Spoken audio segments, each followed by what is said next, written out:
So, what are the most popular payment methods? A research done by Regularly shows that debit cards accounts for 52.9% of global transactions. Also, credit card follows with 26.7% of the total transactions.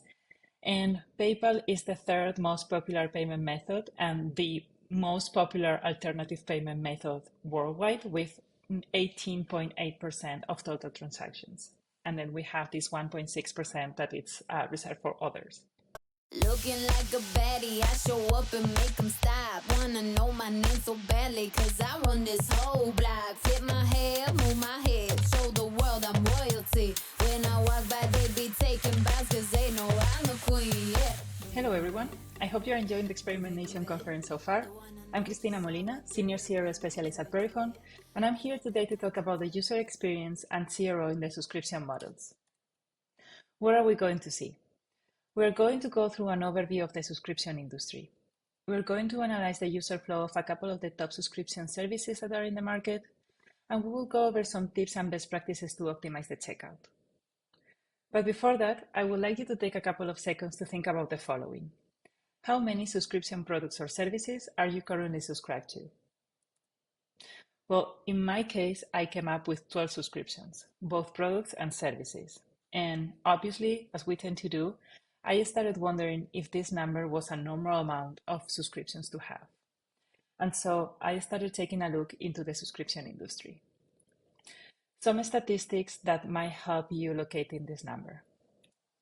Interesting to know that the global market value of the subscription economy is expected to grow to $1.5 trillion by 2025. Also, that 98% of consumers are subscribed to a streaming service. Not a big surprise, millennials are the one leading the way with 17 entertainment subscriptions each, and we are spending an average of $219 on a monthly basis. Now, with this in mind, you can go back to your number and take your own conclusions. So what is exactly a subscription? Simple in paper, maybe not that simple in practice. Basically, customers paying a recurring fee in order to access or receive a product or a service. We have several types of subscriptions. We have subscription boxes. Basically, you will get curated products and physical goods on a recurring basis, weekly, monthly, annually. We can find this model in companies like Birchbox, HelloFresh, Trade Coffee, and many more. We also have digital content subscriptions, such as digital newspapers, streaming, music and video, OTT platforms. I'm sure you have come up with a lot of names belonging to this category when you were counting your subscriptions. Names like Netflix, Spotify, HBO, The Times. We have service subscriptions with many and different benefits, such as free delivery, and that can also impact in one or more of the other type of subscriptions.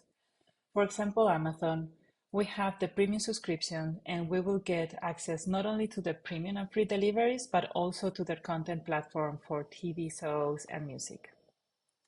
And last but not least, we have the SaaS. SaaS, software as a service, probably the most common type of subscription model in the market, especially when we think about names like Adobe, HubSpot, Slack, Teams, Figma, and many more that are part of our day-to-day. They have a great focus on the B2B industry. And why a subscription model? Well, they do have a lot of benefits. For example, it increases the lifetime value of your customers. Once you understand the value of your customer, you can be smarter about how much you are willing to spend to acquire it. Also, it is easier to have a predictable future revenue stream, hence better forecasting, and we will have more opportunities to expand our revenue in the way that once we have a customer even in for a basic plan, we have an opportunity to prove the product or service that it's worth to the customer and make them want more about it, some upgrades. Also, it helps decrease retention spends. As customers are charged automatically, they are more committed to a long-term association with us and they are more unlikely to churn. So we have seen this brief overview and now we are going to analyze a couple of subscriptions. This is Romo Santiago from Experiment Nation. Every week we share interviews with and conference sessions by our favorite conversion rate optimizers from around the world. So if you like this video, smash that like button and consider subscribing. It helps us a bunch. Now back to the episode. First, we will start with MasterClass. MasterClass, for those of you who are not familiarized with it, it's a streaming platform that makes it possible for anyone to watch or listen to hundreds of video lessons. It's also an interesting example because it's a company who moved from one-time purchase to a subscription model. So their evolution is very interesting and we can learn a lot from how they build this. Once we access MasterClass as a new user, we will land in their homepage. What are we seeing in their homepage? So I personally like a lot how they are delivering the methods and their value proposition by these headings that they are using. So they have this quote, learn from the best, be your best. That it's very encouraging. And also they have this other quote for unlimited access to thousands of bite-sized lessons. These are keywords that will resonate with the user and support their value proposition. Also, this heading is followed by an easy guidance in the flow with the question below for what brings you today to MasterClass. This will make you initiate the process to customize your experience. We start this process, and first we are going to find a page with a smooth intro into their content and key benefits. Then we will have a question to keep with this feeling of customization. And then once we have answered this question, we will have the reassurance that there is no right or wrong answer for the previous question. The offering gets adapted to their needs. So don't worry about just have time for half an hour or 1 to 2 hours. This is the right content for you. After that, we will land in what we could consider the catalog, where we will see the custom results and with which courses they are built. We are also seeing for the first time some pricing in the right with a clear CTA to start the signing up process.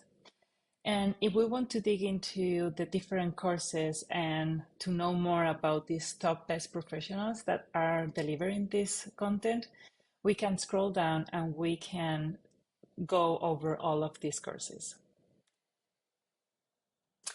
Now, once we made the decision to start the signing up process, we will see the different plans. Something to pay attention to is that even if in the previous page we were seeing the monthly cost, there is no possibility to get billed monthly, only annually. For me, it's a smart way to give the user the chance to break down the amount in their minds and make it smaller so they are not overwhelmed by a higher cost. But this can sometimes backfire since the user might not be ready to pay the amount that they would be seeing for the first time when it's time to pay. Also, they play with the offering in terms of, in the previous page, they were showing us the individual price. And then once we have land in the plans, what we are seeing pre-selected is the duo. And then the best value label, it's placed in the family one. It's a smart strategy to upselling. Also, we have these breadcrumbs to guide the user in the journey, which is always a nice touch to have, since we will see how many steps we are going to have to go through and where are we currently. Now, we were mentioning the annual pricing. They do have some reassurance elements, so it's not that hard for the user to commit to the annual plan, such as this 30-day money-back guarantee. And also they are offering several payment options, which always increase the chance for the user to finalize the purchase, since you can pick your preferred payment method. Something that I was missing here was the summary. That appears again once we have picked our payment method, but it's missing from this page. Also for the credit card, I would have separated the fields to fill these details in, so it is visually easier for the user to fill them in. It is positive that they have the format of the expiration date, but they don't have a tooltip for the security code, and there is also not a placeholder for the credit card number. On the other side, they have, regarding PayPal, they do a good job using the text to tell the user that they will continue to pay with PayPal So they will have to fill in their credentials outside of MasterClass to then finalize their purchase. For me, MasterClass overall has an easy, user-friendly checkout. The entire user journey, it's really nice, nicely done. There are some hypotheses here to try and see if we can increase the conversion rate with them and maybe decrease the bounce rate. And they have a good price packaging and an easy checkout. Now, the second subscription model we are going to analyze is HubSpot. So HubSpot, for those of you that are not familiarized with it, it's one of the best known CRMs and marketing tools in the market. It's fully B2B and has a lot of different tools which can be bought modularly. So once we get in the pricing page, we see all the different packages and categories they have.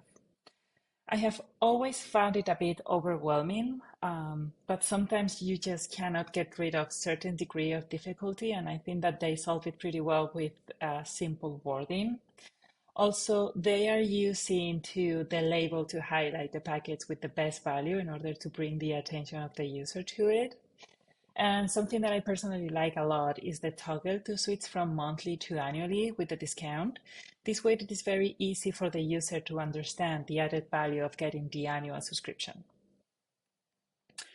I just wanted to include here these two pages that are the last ones of a very long process to create an account before arriving to the checkout.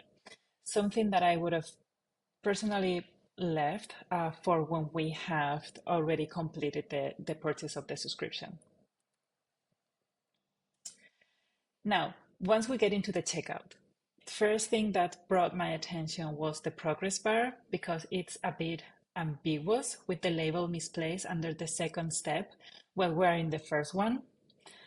They do a good use of the supporting text to explain why the information is required, which helps reducing the form anxiety, as well as the sales tax field.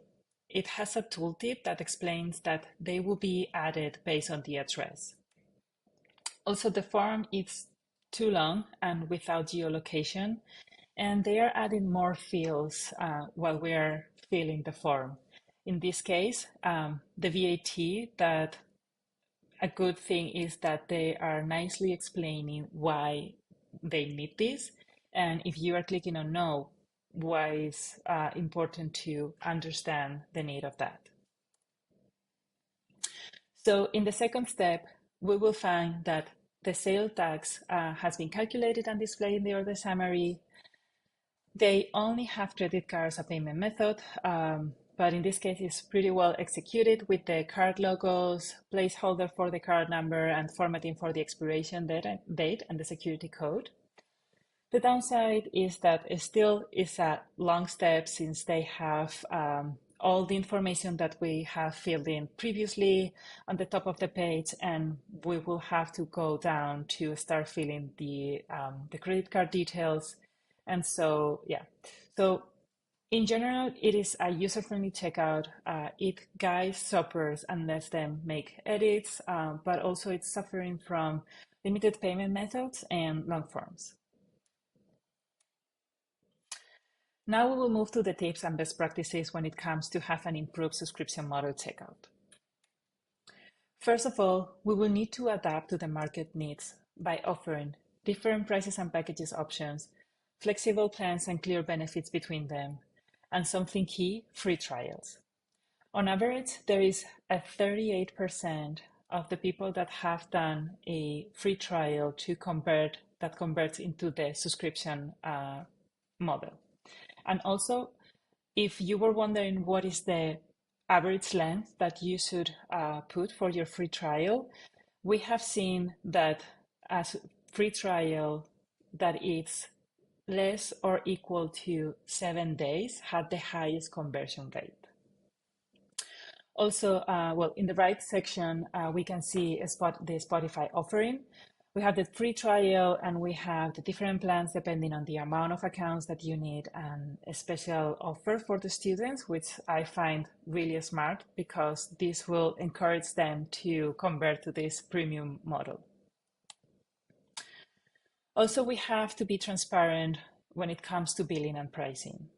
It is important to be clear and precise with the amount the user is going to pay, also to reduce the uncertainty for when the user is going to be billed, and to specify how the billing process is linked to the trial period.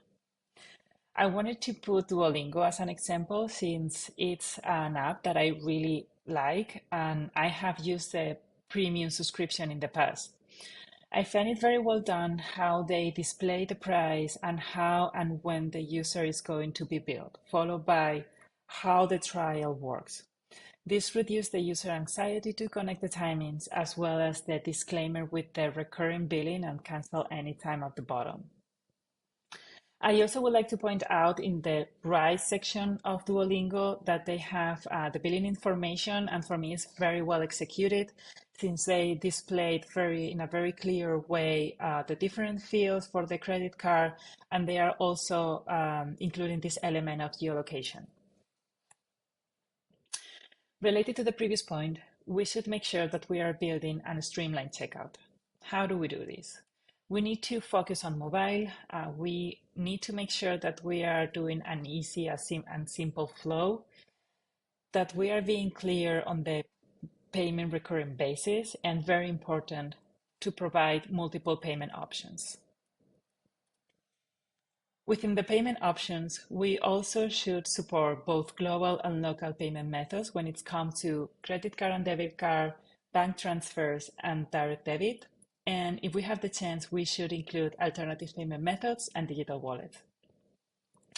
From the testing we have done at Verifone, we have seen that if we include several payment methods, our conversion rate can improve up to 8%.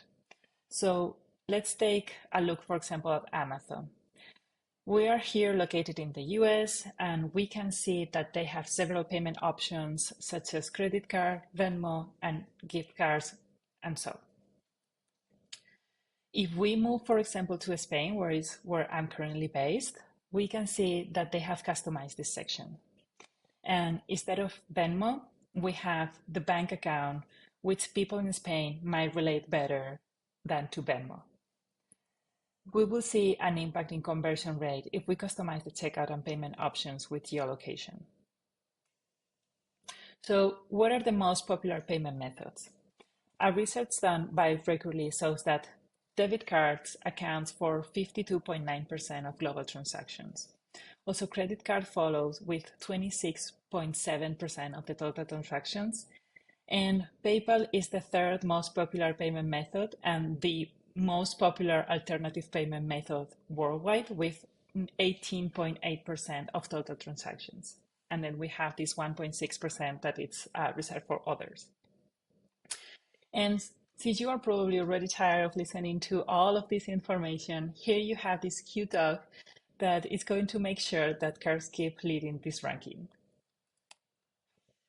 Now, I would like to leave here this checklist that one of my colleagues helped putting together, and it's very interesting to keep it handy when we are thinking about how to build a checkout and how to optimize it.